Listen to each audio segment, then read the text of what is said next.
નમસ્કાર વિદ્યાર્થી મિત્રો, ધોરણ 12 અર્થશાસ્ત્ર વિષયમાં પ્રકરણ 5 ગરીબી, જેમાં આજે આપણે એક નવા ક્વેશ્ચનની શરૂઆત કરવી છે. ભારતમાં ગરીબી ઘટાડવાના ઉપાયો ચર્ચો. 3 અથવા 5 ગુણમાં પૂછાય એવો આ ક્વેશ્ચન. અગાઉ આપણે ભારતમાં ગરીબી માટેના જવાબદાર કારણો જોઈ ગયા, જેમાં ગરીબી માટેના ઐતિહાસિક કારણો, ગ્રામીણ ગરીબી માટેના જવાબદાર કારણો, ગરીબી માટેના જવાબદાર આર્થિક કારણો, ગરીબી માટેના જવાબદાર સામાજિક કારણો અને ગરીબી માટેના જવાબદાર અન્ય કારણો, એના વિશેની ચર્ચા કરી. હવે આપણે આજે ભારતમાં ગરીબી ઘટાડવા માટેના ઉપાયો ચર્ચો આ ક્વેશ્ચન વિશે વાત કરવી છે. જોઈએ, સમજીએ. આયોજન કાળ દરમિયાન ભારતમાં ગરીબી ઘટાડવા માટે આ મુજબ ઉપાયો અમલમાં મૂકવામાં આવ્યા છે. આયોજન કાળ એટલે શું? તો કે ભારતમાં 1951થી પ્રથમ પંચવર્ષીય યોજનાના સ્વરૂપમાં આયોજન અમલમાં આવ્યું. ત્યારથી લઈને અત્યાર સુધીમાં ઘણી બધી પંચવર્ષીય યોજનાઓ અમલમાં આવી. એટલે જ યાદ રાખજો, 1951થી લઈ અને અત્યાર સુધીનો સમયગાળો એટલે આયોજન કાળ. આ આયોજન કાળ દરમિયાન ગરીબી ઘટાડવા માટે જે ઉપાયો હાથ ધરવામાં આવ્યા એ આ મુજબના છે. 6 મુદ્દાઓ છે. ગરીબી ઘટાડવા માટેના જે ઉપાયો છે એ 6 મુદ્દાઓ છે. આ 6 મુદ્દાને સરળતાથી યાદ રાખવા માટે આપણે એક સૂત્ર બનાવ્યું છે, અયોગ્ય માનવ વ્યાજ નાખે, કે જ્યાં અ ઉપરથી અસંગઠિત ક્ષેત્રનો વિકાસ, યોગ્ય ઉપરથી યોગ્ય કર નીતિનો ઉપયોગ, માનવ ઉપરથી માનવ મૂડીરોકાણમાં વધારો, વ્યાજ ઉપરથી વ્યાજબી કિંમતે વસ્તુઓ અને સેવાઓ, ના ઉપરથી નાના પાયાના ઉદ્યોગોનો વિકાસ અને ખે ઉપરથી ખેતી ક્ષેત્રે શ્રમિકોની ઉત્પાદકતા વધારવી. આ 6 મુદ્દાઓ સરળતાથી યાદ રહીએ એ માટે આપણે આ સૂત્ર બનાવ્યું છે, અયોગ્ય માનવ વ્યાજ નાખે, જેમાં આપણે આજે સૌથી પહેલો મુદ્દો અસંગઠિત ક્ષેત્રનો વિકાસ એના વિશેની ચર્ચા કરીએ. જોઈએ, પહેલાં તો એ જુઓ કે અસંગઠિત ક્ષેત્રના કામદારોમાં કોનો સમાવેશ થાય? તો કે શાકભાજી વેચનારાઓ, બાંધકામ ક્ષેત્રના મજૂરો, હાથ લારી ચલાવનારાઓ તેમજ ખેત મજૂરો. આ એવા કામદારો છે જેનો સમાવેશ અસંગઠિત ક્ષેત્રના કામદારોમાં થાય છે. આ એવા કામદારો છે જેની વર્ષોથી આર્થિક સ્થિતિ નબળી છે. આવા કામદારોનું કોઈ સંગઠન નથી. આવા કામદારો પોતપોતાની રીતે છૂટાછવાયા કામ કરતા હોય છે અને આવા કામદારોના જે વેતન છે એ પણ બહુ નીચા હોય છે. આવા કામદારોને જે આર્થિક સહાય મળે છે એ પણ બહુ નીચી છે. શાકભાજી વેચનારાઓ, બાંધકામ ક્ષેત્રના મજૂરો, હાથ લારી ચલાવનારાઓ તેમજ ખેત મજૂરો વગેરેનો સમાવેશ અસંગઠિત ક્ષેત્રના કામદારોના એમાં થાય છે. એક માર્કમાં એવો ક્વેશ્ચન પૂછાય કે અસંગઠિત ક્ષેત્રના કામદારોમાં કોનો સમાવેશ થાય છે? તો આપણે આ પ્રમાણે નામ લખવાના થાય કે જેની આર્થિક સ્થિતિ ભારતમાં વર્ષોથી નબળી છે. આવા કામદારોની સ્થિતિ સુધારવા માટે રાષ્ટ્રીય આયોગ દ્વારા ભલામણ થઈ છે, એના વિશેની આપણે અહીં વાત કરવી છે. આવા કામદારોની કામની સ્થિતિને ધ્યાનમાં રાખીને આવા કામદારોને સામાજિક સુરક્ષા પૂરી પાડવી જોઈએ અને સામાજિક સુરક્ષાના ભાગરૂપે આવા કામદારોને જીવન વીમાનો લાભ, જુદી જુદી યોજનાઓ અંતર્ગત સ્વાસ્થ્ય વીમાનો લાભ તેમજ વૃદ્ધાવસ્થા પેન્શન યોજનાનો લાભ આપવો જોઈએ અને એ રીતે આવા કામદારોને સામાજિક સુરક્ષા પૂરી પાડવી જોઈએ કે જેથી કરીને આવા કામદારોની આર્થિક સ્થિતિમાં સુધારો થાય અને ગરીબીના પ્રમાણમાં ઘટાડો થાય. અને આ જે જીવન વીમા, સ્વાસ્થ્ય વીમા તેમજ વૃદ્ધાવસ્થા પેન્શન યોજનાના લાભ આપવાની વાત છે એના ભાગરૂપે જ ભારત સરકારે પ્રધાનમંત્રી જીવન જ્યોત વીમા યોજના, પ્રધાનમંત્રી સુરક્ષા વીમા યોજના, સાર્વભૌમિક સ્વાસ્થ્ય વીમા યોજના, વૃદ્ધાવસ્થા પેન્શન યોજનાના ભાગરૂપે અટલ પેન્શન યોજના, આ બધી જ યોજનાઓ સરકારે આવા કામદારો માટે અમલમાં મૂકી છે, જેનો ઘણા બધા વ્યક્તિઓ અસંગઠિત ક્ષેત્રમાં કામ કરતા જે કામદારો છે એનો લાભ લઈ રહ્યા છે. તો ગરીબી ઘટાડવા માટેના ઉપાયમાં આ પહેલો મુદ્દો અસંગઠિત ક્ષેત્રનો વિકાસ. હવે આપણે બીજો મુદ્દો સમજીએ, યોગ્ય કર નીતિનો ઉપયોગ. ગરીબી ઘટાડવા માટેના ઉપાયના ભાગરૂપે બીજો મુદ્દો છે યોગ્ય કર નીતિનો ઉપયોગ. જોઈએ, અર્થતંત્રમાં આવકની અસમાનતા ઘટે અને ગરીબી ઘટે એ માટે સરકાર દ્વારા યોગ્ય કર નીતિનો ઉપયોગ કરવામાં આવે છે. આવકની પુનઃ વહેંચણી માટે, કે જેમાં ધનિકો પાસેથી આવકનો પ્રવાહ ગરીબો સુધી પહોંચે એ માટેના પ્રયત્નો ઉપર વિશેષ ભાર મુકાય છે. અર્થતંત્રમાં આવકની અસમાનતા ઘટે, ગરીબી ઘટે, એ માટે આવકની પુનઃ વહેંચણી કરવા માટે ગવર્મેન્ટ દ્વારા યોગ્ય કર નીતિનો ઉપયોગ કરવામાં આવે છે. જેમાં સરકારના કેવા પ્રયત્નો હોય તો કે ધનિકો પાસેથી આવકનો જે પ્રવાહ છે એ ગરીબો સુધી પહોંચે એ માટેના પ્રયત્નો ઉપર વિશેષ ભાર મુકાતો હોય છે, કે જેથી દેશમાં આવકની અસમાનતા ઘટે અને ગરીબીનું પ્રમાણ ઘટે. ભારતમાં આવકની અસમાન વહેંચણી વધુ છે. ભારતની જે રાષ્ટ્રીય આવક છે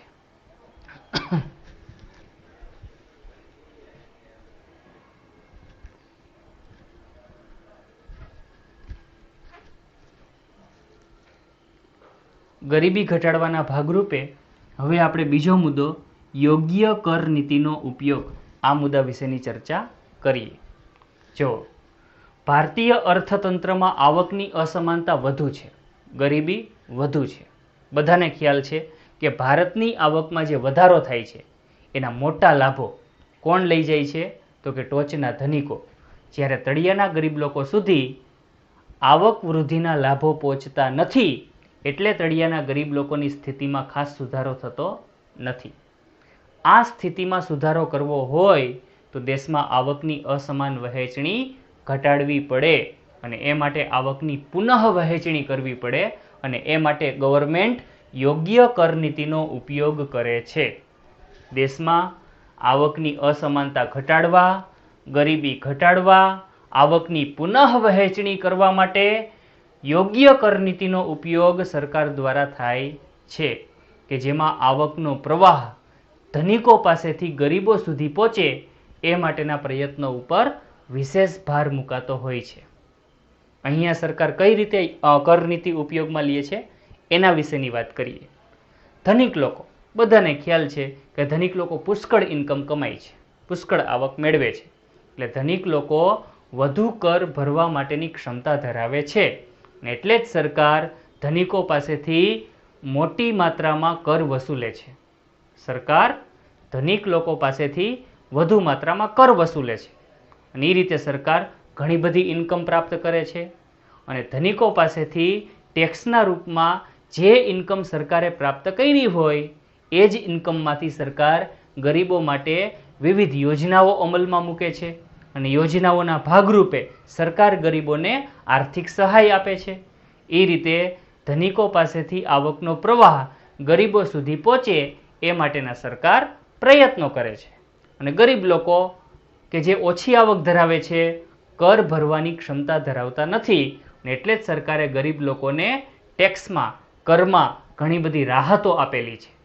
આ રીતની સરકારની કર નીતિ હોય છે, કે ધનિકો પાસેથી વધુને વધુ કર વસૂલો, અને કરની જે ઇન્કમ પ્રાપ્ત થાય એ ઇન્કમ ગરીબોની યોજનાઓના ભાગરૂપે ખર્ચો, કે જેથી કરીને આવકનો પ્રવાહ ધનિકો પાસેથી ગરીબો સુધી પહોંચે, કે જેથી દેશમાં આવકની અસમાન વહેંચણી ઓછી થાય, ગરીબોની ગરીબી દૂર થાય. એના પ્રયાસોના ભાગરૂપે જ આ ઉપાય અમલમાં મુકાયેલો છે. ઓકે, ત્રીજો મુદ્દો માનવ મૂડીરોકાણમાં વધારો, એના વિશે હવે આપણે ચર્ચા કરીએ. જો અમેરિકા, જાપાન જેવા જે વિકસિત દેશો છે, આવા દેશો માનવીના સર્વાંગી વિકાસ માટે શિક્ષણ, આરોગ્ય અને કૌશલ્ય વિકાસ પાછળ પુષ્કળ માત્રામાં મૂડીરોકાણ કરે છે. શિક્ષણ માનવીના માનસિક વિકાસ માટે ખૂબ અગત્યનું છે. આરોગ્યની સેવા માનવીના શારીરિક વિકાસ માટે ખૂબ અગત્યની સેવા છે, અને કૌશલ્ય વિકાસ માટે તાલીમ પૂરી પાડવી ખૂબ જરૂરી છે. વિકસિત રાષ્ટ્રો જેવા કે અમેરિકા, જાપાન, આવા રાષ્ટ્રોમાં માનવીના સર્વાંગી વિકાસ માટે શિક્ષણ, આરોગ્ય અને કૌશલ્ય વિકાસ પાછળ પુષ્કળ માત્રામાં મોટા પાયે મૂડીરોકાણ કરવામાં આવે છે. એટલે જ આવા વિકસિત રાષ્ટ્રોના જે શ્રમિકો છે એ સર્વાંગી વિકાસ પામેલા શ્રમિકો છે.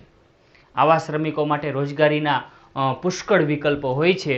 રોજગારી માટેની વિશાળ તકો આવા શ્રમિકોને ઉપલબ્ધ થતી હોય છે, અને વેતન પણ ખૂબ ઊંચા હોય છે. એટલે જ આવા વિકસિત દેશોમાં સર્વાંગી વિકાસ પામેલા શ્રમિકો હોવાથી, શિક્ષિત, તંદુરસ્ત અને કૌશલ્ય વિકાસવાળા શ્રમિકો હોવાથી જ વિકસિત દેશોમાં ગરીબી અને બેરોજગારીનું પ્રમાણ ખૂબ નીચું છે. અને એટલે જ ભારત જેવા વિકાસમાન દેશોમાં પણ આવા મૂડીરોકાણો વધારવા જોઈએ.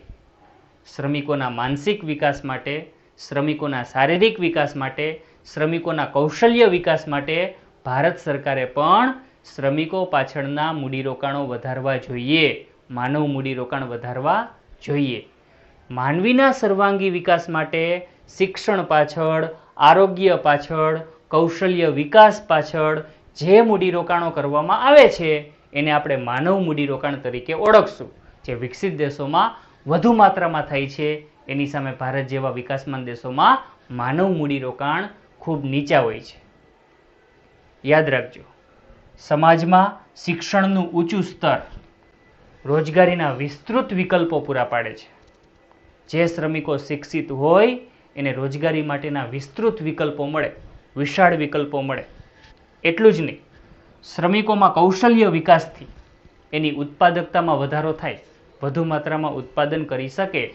જે શ્રમિક કૌશલ્ય વિકાસવાળો હોય એ વધુ માત્રામાં ઉત્પાદન કરી શકે છે અને ઊંચા વેતન પ્રાપ્ત કરી શકે છે. પણ યાદ રાખજો, આના માટે કામદારોમાં શિક્ષણ વધે, કામદારોમાં તાલીમ વધે, એ માટેના પ્રયત્નો થવા જરૂરી છે અને એ માટે ગવર્મેન્ટે મૂડીરોકાણો વધારવા પડે અને આ માટેના પ્રયત્નો સરકારે કર્યા છે. દેશના શ્રમિકોમાં શિક્ષણનું પ્રમાણ, તાલીમનું પ્રમાણ વધે, દેશના શ્રમિકોમાં કૌશલ્ય વિકાસ થાય, એ માટેના પૂરતા પ્રયત્નો દેશની સરકાર દ્વારા થયા છે કે જેથી કરીને આવા શ્રમિકોને રોજગારીની વિશાળ તકો પ્રાપ્ત થાય અને ઊંચા વેતન પ્રાપ્ત થાય, તેમજ ગરીબીની સ્થિતિમાંથી આવા શ્રમિકો બહાર આવી શકે. એ માટેના પ્રયત્નો ગવર્મેન્ટે કર્યા છે. શેના ભાગરૂપે? તો કે ગરીબી ઘટાડવાના ઉપાયોના ભાગરૂપે. ઓકે, તો આ મુદ્દો આપણો પૂરો. હવે આપણે ચોથો મુદ્દો, વ્યાજબી કિંમતે વસ્તુઓ અને સેવાઓ, એના વિશેની ચર્ચા કરીએ. ગરીબી ઘટાડવાના ભાગરૂપે ચોથો મુદ્દો, વ્યાજબી કિંમતે વસ્તુઓ અને સેવાઓ પૂરી પાડવી, એના વિશે હવે આપણે ચર્ચા કરીએ. જો ભારતમાં ગરીબ કુટુંબનો મોટો વર્ગ એવો છે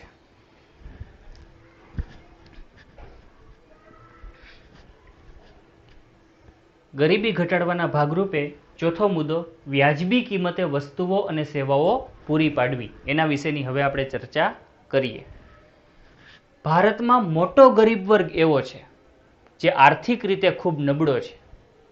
એની આર્થિક સ્થિતિ એટલી બધી નબળી છે કે એ માર્કેટમાંથી પૂરતી માત્રામાં અનાજ ખરીદવાની ક્ષમતા પણ ધરાવતો નથી.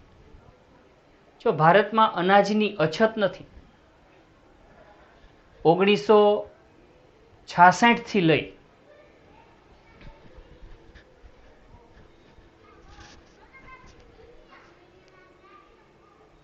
હવે આપણે ગરીબી ઘટાડવાના ભાગરૂપે ચોથો મુદ્દો, વ્યાજબી કિંમતે વસ્તુઓ અને સેવાઓ પૂરી પાડવી, એના વિશેની ચર્ચા કરીએ. ભારતમાં મોટો ગરીબ વર્ગ એવો છે જે આર્થિક રીતે ખૂબ નબળો છે. અને નબળો ગરીબ વર્ગ પૂરતી માત્રામાં માર્કેટમાંથી અનાજ ખરીદવાની ક્ષમતા પણ ધરાવતો નથી. જો ભારતમાં અનાજની તંગી નથી. 1966 થી ભારતમાં હરિયાળી ક્રાંતિની શરૂઆત થઈ ત્યારથી લઈને અત્યાર સુધીમાં ભારતની ખેત ઉત્પાદકતામાં ઘણો વધારો થયો છે. અનાજના ઉત્પાદનમાં અનેક ગણો વધારો થયો છે. એટલે જ ભારતમાં અનાજની તંગી નથી. પણ ભારતના મોટાભાગના વર્ગની, ગરીબ વર્ગની આર્થિક સ્થિતિ એટલી બધી નબળી છે, ખરીદ શક્તિ એટલી બધી નીચી છે કે એ માર્કેટ પ્રાઇઝમાં અનાજની ખરીદી કરવા સક્ષમ નથી. અને એટલે જ ભારતમાં ભૂખમરો વધુ છે. ઘણા બધા લોકો પૂરતી માત્રામાં અનાજ ન મળવાથી કુપોષણનો ભોગ બને છે, અલ્પ પોષણનો ભોગ બને છે અને ગરીબીની સ્થિતિમાંથી બહાર આવી શકતા નથી. આ સ્થિતિમાં સુધારો કરવા માટે સરકાર દ્વારા વિશેષ પ્રયત્નો થયા છે. એના વિશેની આપણે વાત કરીએ. ગરીબ કુટુંબોને પૂરતો પોષણક્ષમ આહાર પ્રાપ્ત થાય, ગરીબ કુટુંબોને ખાદ્ય સુરક્ષા પ્રાપ્ત થાય, એટલે કે ફૂડ સિક્યુરિટી. એ માટે રાહત દરે ખાદ્ય પદાર્થો ગરીબોને પૂરા પાડવા જોઈએ કે જેથી કરીને ગરીબીમાં પ્રત્યક્ષ રીતે ઘટાડો કરી શકાય, સીધી જ રીતે ગરીબીમાં ઘટાડો કરી શકાય. એ માટેના પ્રયત્નો થવા જોઈએ. અને આ માટે ભારત સરકારે શું કર્યું છે તો કે જાહેર વિતરણ વ્યવસ્થા અમલમાં મૂકી છે 1982થી. કયા વર્ષથી ભારતમાં જાહેર વિતરણ વ્યવસ્થા અમલમાં આવી છે? 1982ના વર્ષથી, જેનું ઇંગ્લિશ નામ છે PDS, પબ્લિક ડિસ્ટ્રીબ્યુશન સિસ્ટમ. આ જાહેર વિતરણ વ્યવસ્થા હેઠળ જ દેશમાં 4 લાખ જેટલી સસ્તા અનાજની દુકાનો ઓપન કરવામાં આવી છે. સસ્તા અનાજની દુકાનો ખોલવામાં આવી છે અને આ સસ્તા અનાજની દુકાનોના માધ્યમથી જ ગરીબોને સસ્તા દરે રાહત ભાવે અનાજ, કઠોળ તેમજ જીવન જરૂરિયાતની અન્ય ચીજવસ્તુઓ પૂરી પાડવામાં આવે છે. આ માટેના ગવર્મેન્ટે પ્રયાસો કર્યા છે કે જેથી કરીને ગરીબ લોકોને ફૂડ સિક્યુરિટી પ્રાપ્ત થાય, નીચા ભાવે અનાજ ખરીદી શકાય. આ વાત સસ્તા અનાજની દુકાનોના માધ્યમથી ગરીબ લોકોને 2 રૂપિયે કિલો ઘઉં અને 3 રૂપિયે કિલો ચોખા પૂરા પાડવામાં આવે છે કે જેથી કરીને આવા ગરીબ લોકો કુપોષણ કે અલ્પપોષણની સ્થિતિનો ભોગ બને નહીં અને ગરીબીમાં ઘટાડો થાય. એવા આશયથી જ આ જાહેર વિતરણ વ્યવસ્થા 1982થી સરકારે અમલમાં મૂકી છે. યાદ રાખજો. ઓકે, તો વ્યાજબી કિંમતે વસ્તુઓ અને સેવાઓ જો ગરીબોને પૂરી પાડવામાં આવે તો પણ આ રીતે ગરીબીમાં શું કરી શકાય છે? ઘટાડો કરી શકાય છે. હવે આપણે 5મો મુદ્દો નાના પાયાના ઉદ્યોગોનો વિકાસ, એના વિશેની વાત કરવી. ગરીબી ઘટાડવાના ભાગરૂપે 5મો મુદ્દો નાના પાયાના ઉદ્યોગોનો વિકાસ કરવો.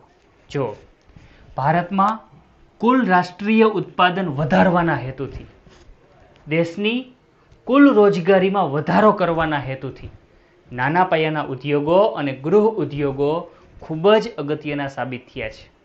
દેશમાં કુલ રાષ્ટ્રીય ઉત્પાદન વધારવાના હેતુથી, દેશની કુલ રાષ્ટ્રીય આવકમાં વધારો કરવાના હેતુથી અને દેશમાં રોજગારીની વિશાળ તકોનું સર્જન કરવાના હેતુથી જે નાના પાયાના ઉદ્યોગો છે, જે ગૃહ ઉદ્યોગો છે, એ દેશ માટે આશીર્વાદરૂપ છે.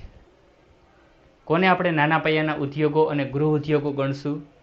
તો કે જે ઉદ્યોગો વસવાટના સ્થળ ઉપર અથવા તો વસવાટના સ્થળથી નજીક કુટુંબના સભ્યો દ્વારા ચાલતા હોય, જેમાં નહિવત મૂડીરોકાણ હોય, યંત્ર સામગ્રીનો ઉપયોગ નહિવત હોય, વીજળીનો ઉપયોગ નહિવત હોય, આવા ઉદ્યોગો કે જે સાદા ઓજારો ઉપયોગમાં લેતા હોય એને ગૃહ ઉદ્યોગો કહેવાય. અને જે ઉદ્યોગોમાં ₹5 કરોડ સુધીનું મૂડીરોકાણ થયેલું હોય, જે ઉદ્યોગોમાં ₹5 કરોડ સુધીનું મૂડીરોકાણ થયેલું હોય અને ઉત્પાદન માટે શ્રમ પ્રધાન ઉત્પાદન પદ્ધતિ ઉપયોગમાં લેવાતી હોય, એવા ઉદ્યોગને આપણે નાના પાયાના ઉદ્યોગો તરીકે ઓળખશું. આવા નાના પાયાના ઉદ્યોગો અને ગૃહ ઉદ્યોગો દેશ માટે ખૂબ જ આશીર્વાદરૂપ છે. દેશની રાષ્ટ્રીય આવક વધારવાના હેતુથી, દેશમાં રોજગારીની વિશાળ તકો સર્જવાના હેતુથી અને દેશના કુલ રાષ્ટ્રીય ઉત્પાદનમાં વધારો કરવાના હેતુથી. અને એટલે જ આવા ઉદ્યોગોનો વિકાસ થાય એ બહુ જરૂરી છે. પાછી અગત્યની વાત એ છે કે આવા ઉદ્યોગોને સ્થળનું બંધન નડતું નથી. આવા ઉદ્યોગો શહેરમાં સ્થાપી શકાય, ગામડાઓમાં સ્થાપી શકાય, પછાત વિસ્તારોમાં પણ આવા નાના પાયાના અને ગૃહ ઉદ્યોગો સ્થાપી શકાય છે. બસ એક વીજળીની, પાણીની સુવિધા જોઈએ અને પાકા રસ્તાઓ જોઈએ. આવા કોઈ પણ વિસ્તારમાં નાના પાયાના અને ગૃહ ઉદ્યોગો સરળતાથી સ્થાપી શકાય છે. એટલે જો આવા ઉદ્યોગોના વિકાસ બાબતે સરકાર વિશેષ માત્રામાં પ્રોત્સાહન આપે તો પછાત વિસ્તારોમાં પણ, ગ્રામીણ વિસ્તારોમાં પણ આવા નાના પાયાના ઉદ્યોગો અને ગૃહ ઉદ્યોગો વિકાસ પામી શકે છે. વિશાળ માત્રામાં રોજગારીની તકોનું સર્જન થઈ શકે છે. ઘણા બધા બેરોજગાર લોકોને રોજગારી મળી શકે છે અને ઘણા બધા લોકોની આવકમાં વધારો થઈ શકે છે અને તો મોટા પાયે ગરીબી નાબૂદ થઈ શકે. એટલે જ સરકારે આ માટે વિશેષ પ્રયત્નો કર્યા છે કે નાના પાયાના ઉદ્યોગોના વિકાસને અને ગૃહ ઉદ્યોગોના વિકાસને વિશેષ પ્રોત્સાહન આપવું કે જેથી ગરીબીના પ્રમાણમાં ઘટાડો કરી શકાય, રોજગારીની વિશાળ તકો સર્જી શકાય, દેશની રાષ્ટ્રીય આવક વધારી શકાય અને દેશના કુલ રાષ્ટ્રીય ઉત્પાદનમાં પણ વધારો કરી શકાય. એ માટે આવા ઉદ્યોગોના વિકાસ બાબતે સરકારે પ્રયત્નો કર્યા છે, જે ગરીબી ઘટાડવાના ભાગરૂપે એક પ્રયત્ન છે. આ વાત. હવે આપણે છેલ્લો મુદ્દો, ખેતી ક્ષેત્રે શ્રમિકોની ઉત્પાદકતા વધારવી, એના વિશેની ચર્ચા કરવી છે. ગરીબી ઘટાડવાના ઉપાયોના ભાગરૂપે છઠ્ઠો મુદ્દો, છેલ્લો મુદ્દો, ખેતી ક્ષેત્રે શ્રમિકોની ઉત્પાદકતા વધારવી, એના વિશે હવે આપણે વાત કરીએ.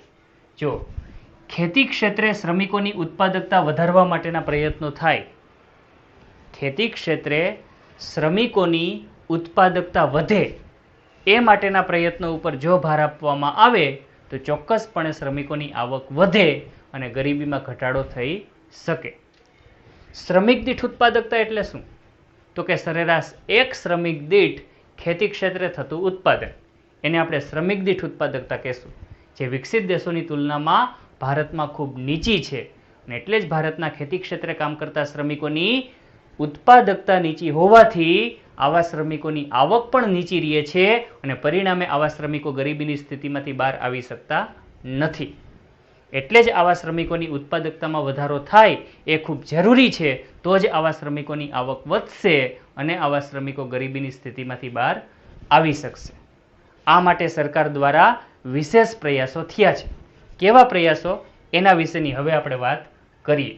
જો આ માટે ખેડૂતોને જાહેર કાર્યક્રમો દ્વારા દેશમાં વિવિધ પ્રકારના ખેતી માટેના જાહેર કાર્યક્રમો યોજાય છે. કૃષિ મેળાઓના આયોજન થાય છે, જેમાં ખેડૂતોને ખેતી માટેની ખૂબ જ અગત્યની ઇન્ફોર્મેશન આપવામાં આવે છે. તો આવા જાહેર કાર્યક્રમો દ્વારા ખેડૂતોને કેવી કેવી ઇન્ફોર્મેશન અપાય છે એના વિશેની આપણે વાત કરીએ. સુધારેલી ટેકનોલોજી, ખેતી ક્ષેત્રે અદ્યતન કહી શકાય એવી ટેકનોલોજી, એના વિશેની ખેડૂતોને ઇન્ફોર્મેશન આપવામાં આવે છે. ખેડૂતોને પૂરતા પ્રમાણમાં અને સસ્તા દરે કૃષિ નિપજકો પ્રાપ્ત થાય એ માટેના પ્રયત્નો પણ સરકાર દ્વારા થયા છે. કૃષિ નિપજકો એટલે શું? તો કે કૃષિ ક્ષેત્રે ઉત્પાદન વધારવા માટે ખૂબ જ અગત્યની કહી શકાય એવી સામગ્રીઓ, એને આપણે કૃષિ નિપજકો કહેશું. ખેતી ક્ષેત્રે વધુ માત્રામાં ઉત્પાદન મેળવી શકાય એ માટે સહાયરૂપ તમામ સાધનો એટલે કૃષિ નિપજકો. એમાં સુધારેલ બિયારણ આવી જાય, રાસાયણિક ખાતર આવી જાય, જંતુનાશક દવા, સિંચાઈ માટેની વિવિધ પદ્ધતિ તેમજ આધુનિક યંત્રો, આ બધું જ કૃષિ નિપજકો છે. યાદ રાખજો, આવા કૃષિ નિપજકો ખેડૂતોને સસ્તા દરે પ્રાપ્ત થવા જોઈએ અને પૂરતી માત્રામાં પ્રાપ્ત થવા જોઈએ, તો જ ખેડૂતો વૈજ્ઞાનિક ઢબે વ્યવસ્થિત ખેતી કરી શકે અને કૃષિ ઉત્પાદનમાં વધારો મેળવી શકે. એટલે જ ખેડૂતોને આવા કૃષિ નિપજકો પૂરતા પ્રમાણમાં અને સસ્તા દરે પ્રાપ્ત થાય એ માટેના પણ સરકારે પ્રયત્નો કર્યા છે. ખેતી માટે જે સુધારેલી માળખાકીય સેવાઓ છે એના વિશેની પણ ખેડૂતોને હર હંમેશ ઇન્ફોર્મેશન અપાઈ છે, જેમાં ખેતી માટે વીજળીની સુવિધા પૂરી પાડવાની વાત, સિંચાઈ માટેની વિવિધ સુવિધાઓ સરકાર દ્વારા જે ઊભી કરવામાં આવી છે એના માટેની વાત, ખેડૂતો માટેની જે વિવિધ યોજનાઓ છે એના માટેની વાત, આ બધી જ ઇન્ફોર્મેશન ખેડૂતોને પૂરી પડાય છે. તેમજ ઉત્પાદન માટે પૂરતા ભાવ મળે અને પૂરતું બજાર મળે એ માટેની ઇન્ફોર્મેશન પણ સરકાર ખેડૂતોને પૂરી પાડે છે. બધાને ખ્યાલ છે કે ખેડૂતો પોતાનું કૃષિ ઉત્પાદન વ્યવસ્થિત રીતે વેચી શકે અને પૂરતી માત્રામાં ભાવ મેળવી શકે એ માટે શહેરી વિસ્તારમાં માર્કેટિંગ યાર્ડ રચવામાં આવી છે. ખેતીવાડી ઉત્પન્ન બજાર સમિતિ, માર્કેટિંગ યાર્ડ, કે જે નિયંત્રિત બજારો છે, કે જ્યાં ખેડૂતો પોતાનું કૃષિ ઉત્પાદન હરાજીમાં મૂકી શકે છે અને પૂરતા ભાવ મેળવી શકે છે. અને એટલું જ નહીં, સરકાર દ્વારા હર હંમેશ ખેડૂતો પાસેથી ટેકાના ભાવે અનાજ અને કઠોળ પણ ખરીદવામાં આવે છે, રોકડિયા પાકો પણ ખરીદવામાં આવે છે. તો આ માટેના પ્રયત્નો સરકાર કરે છે કે જેથી ખેડૂતોને પૂરતા ભાવો પ્રાપ્ત થાય અને પૂરતું બજાર પ્રાપ્ત થાય. તો એ માટેની ઇન્ફોર્મેશન પણ સરકાર ખેડૂતોને પૂરી પાડે છે. એટલું જ નહીં, કૃષિ ક્ષેત્રે જે નવા નવા સંશોધન થાય છે એની માહિતી પહોંચાડવા માટેના પ્રયત્નો પણ સરકાર દ્વારા થયેલા છે. એટલું જ નહીં, જે નાના ખેડૂતો છે, જે સીમાંત ખેડૂતો છે, આવા ખેડૂતોને ખેતી માટે બારેમાસ પાણી માટેની વ્યવસ્થા મળી રહે, આવા ખેડૂતોને ખેતી ક્ષેત્રે મૂડીરોકાણ વધારવા માટે પૂરતી માત્રામાં ધિરાણ મળી રહે, ઓછા વ્યાજનું ધિરાણ મળી રહે, એ માટેની પણ વ્યવસ્થા ઊભી કરવા માટેની ભલામણ કરવામાં આવી છે અને સરકાર દ્વારા એ માટેના પ્રયત્નો થાય છે. ટૂંકમાં આ બધા જ પ્રયત્નો શેના માટેના છે? તો કે ખેતી ક્ષેત્રે ઉત્પાદન વધવું જોઈએ, શ્રમિક દીઠ ઉત્પાદકતા વધવી જોઈએ કે જેથી કરીને ખેતી ક્ષેત્રે કામ કરતા શ્રમિકોની આવક વધી શકે અને ગરીબીની સ્થિતિમાંથી બહાર આવી શકાય. એ માટેના પ્રયાસોના ભાગરૂપે આ બધું છે. તો અહીં આપણે ગરીબી ઘટાડવા માટેના જે કુલ 6 ઉપાય છે એ 6 ઉપાયની સમજૂતી પૂરી કરીએ. કયા 6 ઉપાયની આપણે વાત કરી? તો કે અસંગઠિત ક્ષેત્રોનો વિકાસ, યોગ્ય કર નીતિનો ઉપયોગ, માનવ મૂડીરોકાણમાં વધારો, વ્યાજબી કિંમતે વસ્તુઓ અને સેવાઓ, નાના પાયાના ઉદ્યોગોનો વિકાસ અને ખેતી ક્ષેત્રે શ્રમિકોની ઉત્પાદકતા વધારવી. આ 6 મુદ્દાઓને સરળતાથી યાદ રાખવા માટેનું સૂત્ર છે અયોગ્ય માનવ વ્યાજ નાખે. એના ઉપરથી આપણે આ બધા મુદ્દા યાદ રાખશું અને મુદ્દાને અનુરૂપ આપણે બધામાં સમજૂતી લખશું. ઓકે, તો અહીં આપણો આ ક્વેશ્ચન પૂરો થાય છે.